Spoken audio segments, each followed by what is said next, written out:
mentioned my name, and they just said, sorry, clearly the retraining didn't work. Yeah. So it must have been something about her then. So letting her go. Yeah. But somehow, so I said, what brought you down here then? I thought, England don't want me. I'll go down Wales. They're happy for people to have you. And so apparently that's how she's ended up here. Okay. And I thought,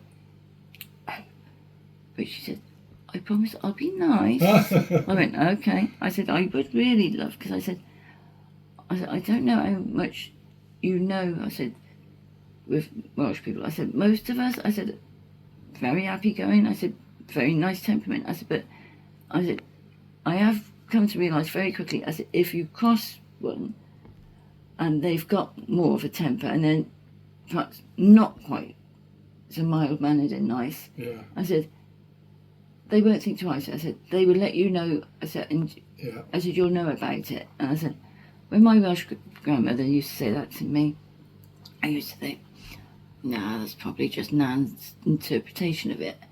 Until I said, I had one of your operatives, I said, really quite offhand with me. I said, I didn't think anything could top, I said, the way that you spoke to me back in England. I said, but trust me, girlie, I said, what you said and the way you said it was mild. Yeah. And I said, obviously, I was asked for the person's name. Yeah. And I was racking my brains thinking, what the hell was that man called?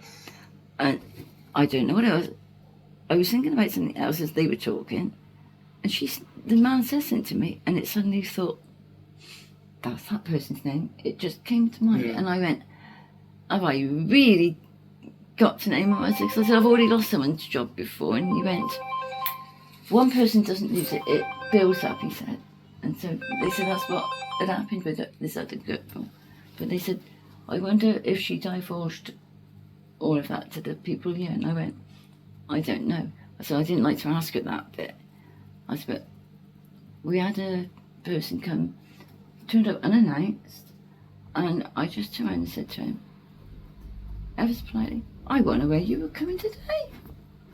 I said, have I missed a message or something? Oh no, he said, and my paperwork makes it quite clear. Tenant not expecting me to call. But he said, I was in the area, so I thought I'd take potluck that you'd open the door and let me in. Yeah.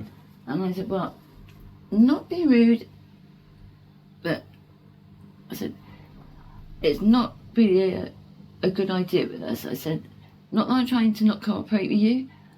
And I explained then, I said, when you have people, I said, that have ADHD, I said, things have to be organised, they have to know ahead. Yeah. And he said, oh, you're trying to tell me that's what you got then? And it was the whole tone, and I went, no, actually. I said, my daughter, but there's a possibility that mine's gone undiagnosed. I said, because I said, I know other people that it's been.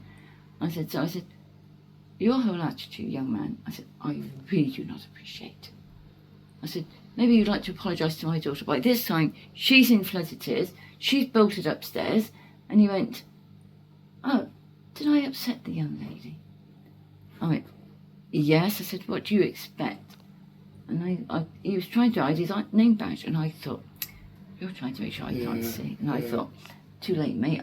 I thought, I already collared your name when you came to the door. So I thought over it a couple of days and thought, do I or don't I? And I thought, oh, I don't want to make waves just yet. And then I had somebody come just before you came last time, and he'd been before, and he said to me, you don't look your normal up yourself today. He said, what's wrong? So I blurted out, and he said, you have to tell. Yeah. He said, that cannot be allowed to happen. He said, so he looked at me and he went, do you want me to do it for you on your behalf? I went, yes, please. So he got on the phone and measured, and all they wanted was for me to confirm that what he was saying was true. And I said, oh yes. I said, don't you ever send that operative here again. I said, because I said, I'll tell you something, I said, you won't be coming through my door. No. And I said, I understand from others, I said that I'm within my rights to refuse. You are, yeah. So, it does happen. I mean, if we're on like an all-day job and it don't happen for some reason, they'll just chuck anything in your diary. So 9 times out of 10, you know that you're going to go to what we call cold calling.